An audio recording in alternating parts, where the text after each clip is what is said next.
pretty harsh that I needed them to for guidance and help, but they taught me everything I need to know about what it means to be a young man. But you're somebody that absolutely motivates me to make sure that I'm doing my part with my discipline of improving my boxing. It's to be surrounded by people that will help you grow, not by dragging you down through the deep water ends. Welcome to the Rain from Within show. I'm Shane, your host. Everyone has a story, and a lot of people, identity, loss, and responsibility shape who they become long before they ever feel ready. This show is about sitting down one-on-one with real people from all walks of life, many from inside of the strength community, talking through the experiences that form them from the inside out. Today's guest, Jackson Ross. His story is rooted in identity and legacy. Jackson grew up in a Native and faith-based household, carrying Cherokee heritage, strong values, and a deep sense of community. From a young age, he was taught to remember where he came from, a message that would matter more as life began to test him through a lot of different trials and tribulations. This episode, we're going to talk about him losing both of his grandfathers early, chasing identity through sports, having his path to college football cut short, and drifting into numbing habits when the future he imagined disappeared. We also get to know how him becoming a father forced him to grow up very fast, what it meant to work through pain and serious injury, and how mixed martial arts paired with faith became the discipline that helped him rebuild himself physically, mentally, and spiritually. So, this is not a story about dominance. It's about humility and responsibility and staying in the fight for the people who come after you. If you're enjoying these convos, make sure you like, subscribe, and, leave a review. 5-star helps us out. Trying to get to our first 100 probably by the time this video is still going out. And if you know someone who should be on the show and or you want to be the next success story, head to strength.com/athlete to learn more. Drop a comment of your biggest takeaway of Jackson's story as well. Looking forward to y'all hearing Jackson's message. Enjoy the show. So that said, man, I want to start off. You mentioned before we always get a bunch of information about you guys. And so I know that you have a Native American background. You said you were Cherokee. What does carrying that language and that culture and identity mean to you today?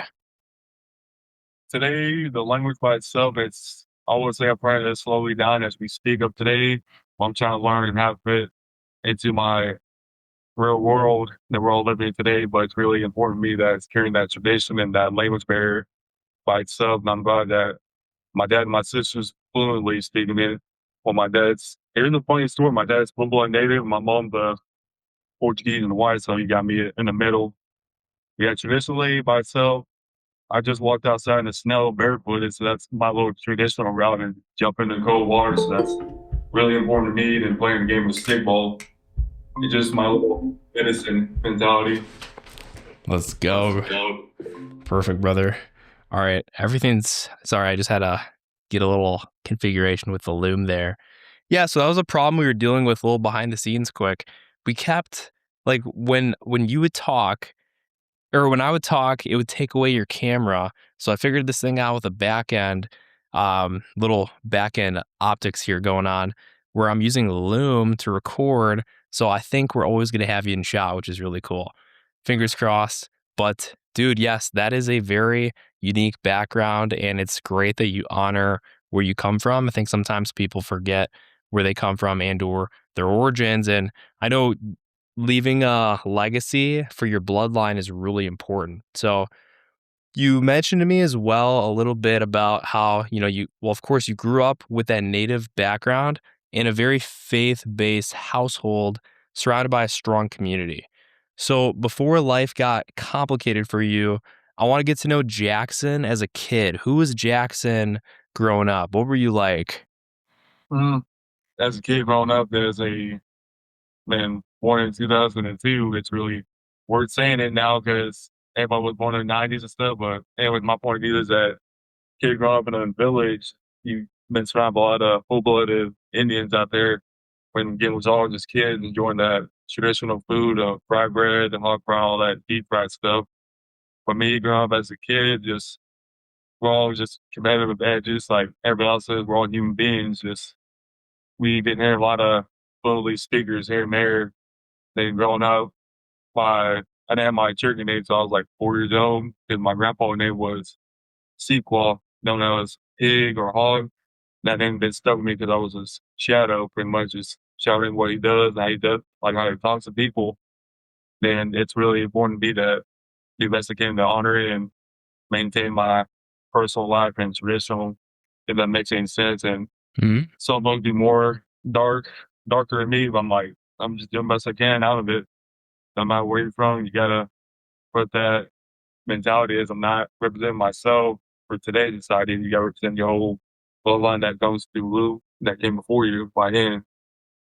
Well said. Yes, we dive into it a little bit in my book, Scars to Strength. Chapter 21, I believe it's called Carry the Legacy. And I talk a little bit about my grandpa growing up and how he basically adopted my dad and had a huge impact on my lineage since him, at least, because without him, my current dad would, well, yeah, I only have one dad. He wouldn't have turned out as good. He wouldn't have been as good of a example set for him because his real dad was a piece of crap and he's not with us anymore. But that said, you talked a little bit about your grandpa. And so, unfortunately, when you were younger, you mentioned to me that you lost both of your grandfathers at a young age and that hit you pretty hard. So, what did those lessons, or excuse me, not really lessons, more so losses, take from you? And what did that leave behind? Yes, my first loss at a young age, I was about 8 years old. I lost my grandpa from my dad's side. His name is Louis Ross.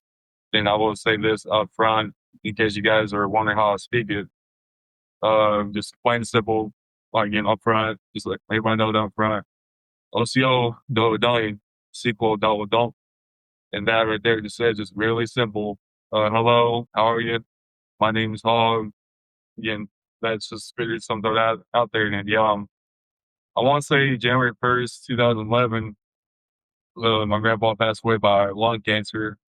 And yeah, that hit me pretty hard at the age of 8 because he was my best friend, my main supporter. I always go to for the spiritual side of it. He'll talk me through it, say, hey, just say, no, I ain't gonna be here forever. So you got to do what you can to provide for your family and provide for my legacy. And that because my dad, I was younger, I didn't know what that meant. And when he passed, that kind of got me pretty harshly. But dad told me, say, hey, I know he's gone, but imagine if he's still here. You gotta keep your head up, held out high. And I did that. And it's been, once say 15, 14 years now passed by. It's still pretty harsh to think about to this day. But yeah, fast forward to 2016, I was about 14. I was in 8th grade. I lost my other man, Paul Lewis, on my mom's side. And again, now I know it pretty harshly too at a young age. That again, it's pretty harsh that I needed them to for guidance and help. But they taught me everything I need to know about what it means to be a young man from a young reservation and just be the backbone of the family and do what you can to provide. And again, all in all, just do what you can and provide and be the tough. You can be the toughest guy you want to in the whole nationwide, but everybody will find their weak spots through their souls and not, and you really have no purpose in life. And especially as a young man, woman, whoever's out there, I know you guys were listening, so I figured make it equally shared across where everybody's in. So that's all I can say to that part, and I can think of it. Yes, that's very well said, man. So, absolutely honoring where we come from, leaving that legacy, knowing that even though they're not with us anymore, you still know, hey, there's like they're not presently here, but they're still within us.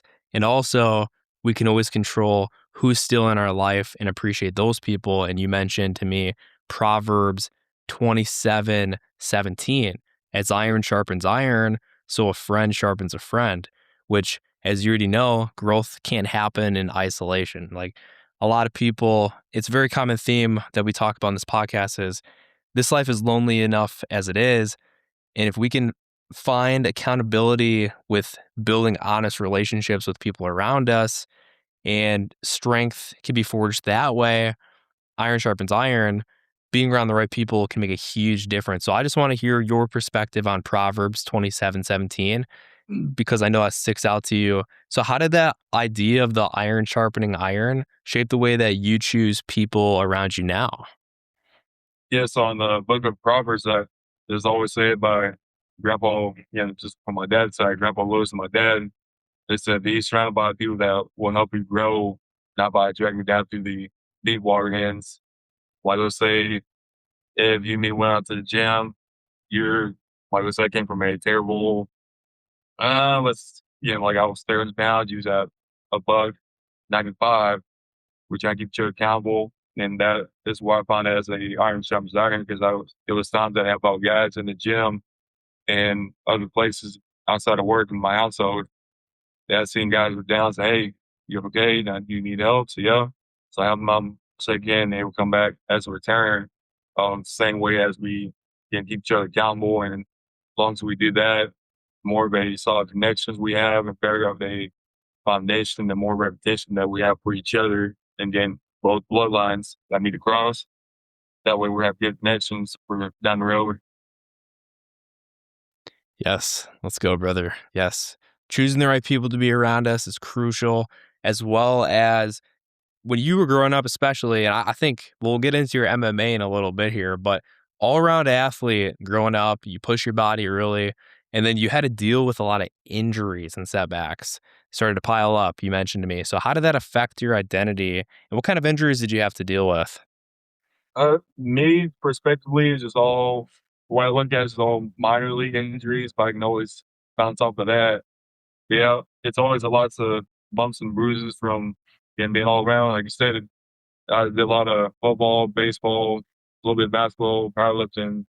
Yeah, it was all around athlete. Just you think that you're invincible, that you can push through all these 250 plus pound linemen and linebacker thing that ain't gonna hurt you. But later on the day, there'll be some days my leg be all banged up, my shoulder be all tweaked up as well. But again, I still get that to this day. Just my identity is that I always train like it's a live situation and I practice how I play. That's what my dad and relatives tell me Hmm. that to this day.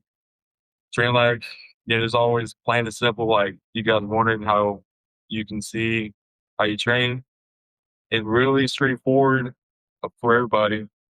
Train like you're in a dangerous situation and train like it's your last time you're gonna be around your family and not you and your relatives may be in that on a bad deep end, so you gotta fight your way out of it. It's always about how you respond to all these setbacks. If you let it get to you or you get up and say, all right, I'm here, dust it off, keep moving forward and just say, hey, that's all you got. Come on, I'm here.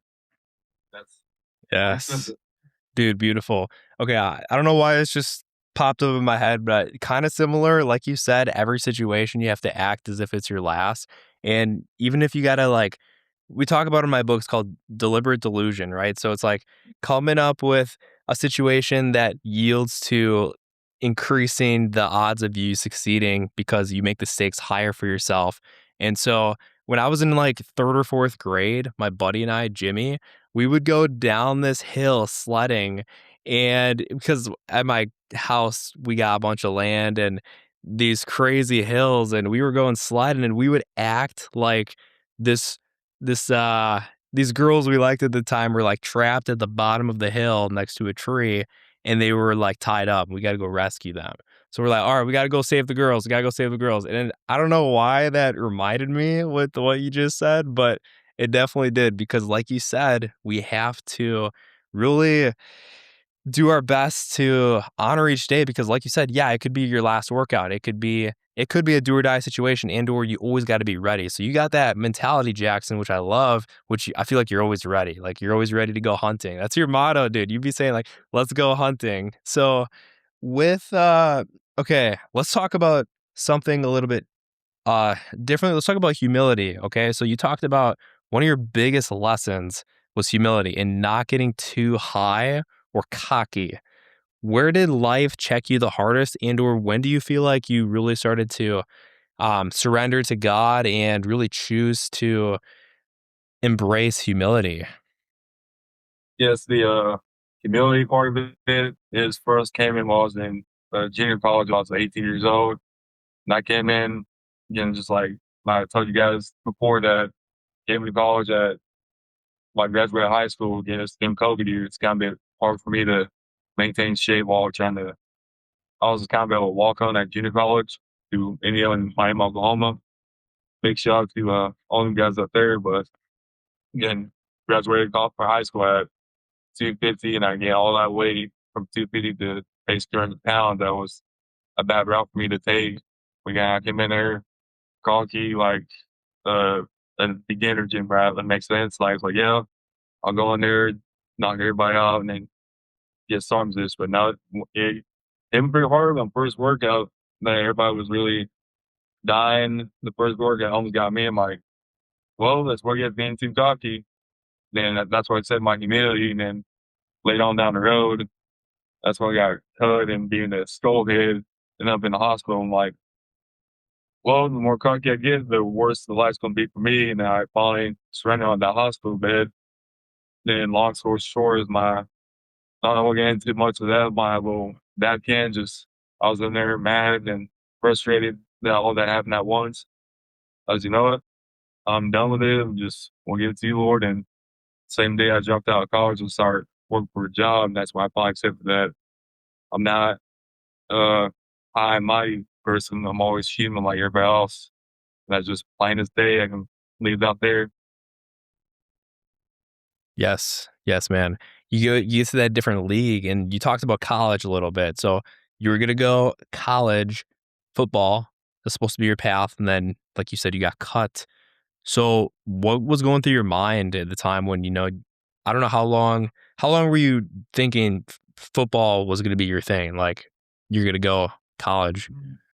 It was a young age. I can't remember when I first started playing. I was probably at least first, second grade because technically back then I was able to hit people without getting trouble for it. And now you got a little blow or fall in the NFL in college a full blast. All these new changes and stuff. It's really Mhm. pathetic. That's why I don't watch football no more because all the rules change, all that stuff. But you gotta give you pads and helmet and a mouthpiece for a reason to hit somebody. And yeah, you got somebody that does all these stuff, but it was my passion to do that because I like to hit people because it's legal. That you can't do that for sure. But once I got cut, it wasn't my purposely to go in the league because the Lord's way is better than His way, and my own way is the mine. Okay, so Mm. that's why I quit football. I quit watching it for I want to say about good 3, 4 years now because I've not watched a single game other than my cousins.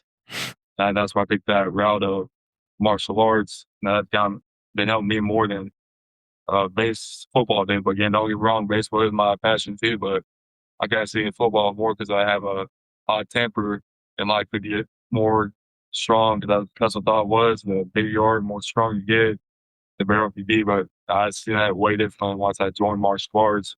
That's like you say, Mhm. plain as day. Yes, man, you're all about authenticity and, no limits. I love it, brother. So, with Philippians 4:13 as another verse that you wrote down that you really enjoy, and that you said you repeated that through, training and pain. So how did faith move from the words of Philippians 4:13 to actually something that you lived? That one is, "For I can do everything through Christ who gives me strength." Yes, when I first started doing that, I carried that verse all my life from when I was in fifth grade. I carried that verse with me since the time I was losing both of my grandpas at the same time for that moment. I always carried that verse with me to my center of my chest. Of course, it's my heart right here, but it's still chest right here. I always carry that around because there's always a lot of things that you think you have a bad day and take a look at the guy next to you or across the continent that worse days than you have. And then I was like, okay, what really helped me carry that the most, it helped me my mental, spiritual side of it. You can know you're wrong. Physically, you can lose it or gain it back easily. Just say you work with your mindset, that you're in the right headspace, all that stuff. And then while I was when I was probably 18 or 19, I was working 2, 3 jobs. Thought I wasn't gonna handle it. Like, I read that verse, Philippians 4:13, they helped me got through that. And I can go thanks to Christ strengthens me. So I kept saying it as an umpire, groundskeeper, and a human being, how I maintain that lifestyle in my personal life. So it's really thankfully I used that word and helped me do that and remember be a better guy I was. I got into martial arts, same thing, Philippians 4:13. Same time I got my tail whipped by a 5'6". His mom only 5'11". Got my tail whipped by a 5'6" guy. Tossed me around like a rag doll. I'm like, how's this possible? I thought the muscle needs everything, and I find out it's all about technique. So okay, so that does not mean nothing no more. So I'm really strip all that from the ego, the pride, and the tough guy mentality of students. So that really helped me out a lot for getting mental side. It's all mental that you need to work with, and now you're going to have bad repetition for yourself and your bloodline. Absolutely, brother. So I definitely appreciate because you've been a part of the brand for I believe a couple of years now, right? Do you remember when you first found strength? Oh, I want to say about 2 years. Yeah, that's whenever I did martial arts and my time taking a break. That's when you and Diego came along for, I think it was after I posted that mid video. That's when you guys found me on the spot. Yeah, exactly. So you're somebody that absolutely motivates me to make sure that I'm doing my part with my discipline of improving my boxing. I know I'm not really into like as much of the MMA as what you're doing, like you do everything, right? Well, I remember I went through a little period with my ex in the past where I had to, I don't know, I when it happens for me at least, I don't know about you, but when you're going through a heartbreak, you pick up a new hobby. And then for me, I picked up boxing, and I remember you especially were consistently posting about MMA and such, and it motivated me a lot to make sure that I kept showing up. So I was being very disciplined for about a year or so with that, and I was just invited yesterday to go hit some mitts and you know, spar a little bit, and I totally missed the message. My buddy Mario, I'm gonna have to hit him back up. But you always remind me, brother. Thank you for holding the standard of, we got to be able to provide and we got to be able to really just protect those that we love. And like you said, it is so much more about technique than muscle. That was so humbling when I first started going into Ironworks here in La Crosse. And dude, I might have been one of the more muscular guys, but I couldn't do crap. There were some tiny kids kicking my butt, way younger than me. Like you said, it doesn't like size don't matter. It's all about that technique. So yeah, man, thank you for being a great example for me. And another thing I want to mention is you're 3 years younger than me, I believe. I'm going to be 26 in a little bit, and you said you were born in 2003. So you're 22. Yeah, I'm only 23. I'll be 24 in June. Okay. So you have a kid. Tell me, what was that feeling? Okay, so let's not talk about that just yet. I want to talk about a really dark season that you mentioned. You said you were smoking, you're drinking, you're feeling a little bit lost during a season and going through a heartbreak, but then you found out you're going to be a father. So can you walk me through that season of the darkness and then kind of what that shifted you in the moment of the responsibility becoming real? Yeah, so again, it's all had to do junior college.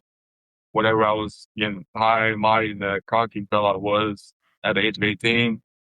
By the time I was at my parents' house and living in dorms, I really thought, okay, I'll be disciplined up here like I was back home. Once my first day there, I kind of bit lost my ways up front. See, the first time I got my first beer was 18. And I started smoking at the same time, and I picked up a lot of bad habits with the people I was surrounded with. Then back then, they was telling me not to do it, but I chose to take that route. Like, man, what was I doing? What was I really thinking? And I think of, I won't get too close to my little ex life, whatever. But yeah, I was being too much of a skullhead at the time, thinking that okay, I'd be fine, and the relationship came around. Thought we had it perfectly matched, but I was like, yeah, I don't think it's gonna work out. And by the time the same time I was being cut, the breakup happened too. The same time I got basically just dropped out when I was finding I was gonna be a dad. Next day I got out of the hospital, and that's why I dropped out of the school, withdraw my course, and then tell the coach that hey, I'm not gonna try out again or try to keep up my academics because I need to maintain my responsibility if it is mine. The whole 8 months that we haven't talked, it was real hard, real harsh for my dark season right there. Picked up 2, 3 jobs trying to find a financially stable income for my household, whatever. But at the same time, I stayed here with my uncle too, done leaving my last elder to take over the bloodline. But yeah, I was trying to find a way to take care of him. And when I first started working, I worked at a coil shop at 4 a.m. to, yeah, it was a funny thing. I worked at 4 a.m. to 11 p.m. That was real hard for me from work 10 hour shift at a coil shop, clock out at 4 o'clock, drove from Briar Loma to Jay. That's about a good 45 minute drive, work my second job.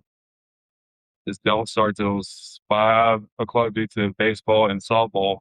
Yeah, that's what the umpire kicks in, whereas I work on my mental and spiritual side of it, then leave the facility for softball and baseball till 11 o'clock or 10, working that 4 hours of sleep. It gets me every time like, well, looking for 13, that's what it keeps kicking in. Like you can have all the fun you want to in the world. We got to maintain your responsibility, maintain your representation. I can't speak. I'm sorry about that, folks, but how you even represent yourself, not for now, but lay on the bloodline saying, if you can work 3 jobs all in one day, how come you can't maintain that one job that you're responsible for? That's how I see that in my little dark side. That's why I kind of increase my little humbleness and then my personal branding. That's amazing, brother. Wow, that is incredible. You said 4 a.m. to 11 p.m. You're Yes, basically working.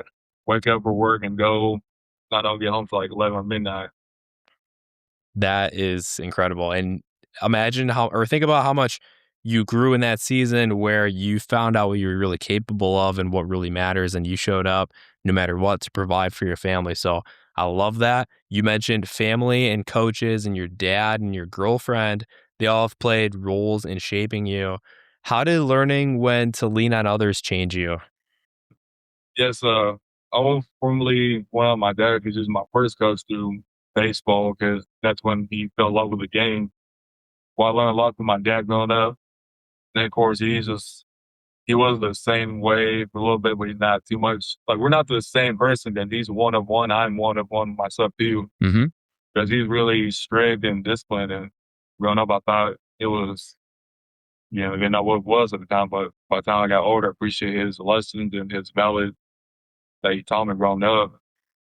And of course, my dad always tell me, you can never forget where you're from. You can remember who you are as a human being. That's what's really important for me. That's for my dad. He's always been my hero and rely on him for anything that I need. And then coach's standpoint of view, same way they always teach me how to be disciplined, how to be a man, how I was supposed to be growing up. Because they say, hey, if you see a lady, give respect. If you see an elder, give up your seat or open a door for anybody. Never be afraid of helping. If not, get the same quote that my coaches always tell me, if I see you not do anything for an elder, I will make you run up these hills. And if keep in mind, I was young and low because this hill was very steep. So I make you boys run until you throw up. Okay, so if I see nearby elder, I was help them out first thing because I'm like, you okay? So I'm trying to get out these hills, so I'm trying to help you out real quick.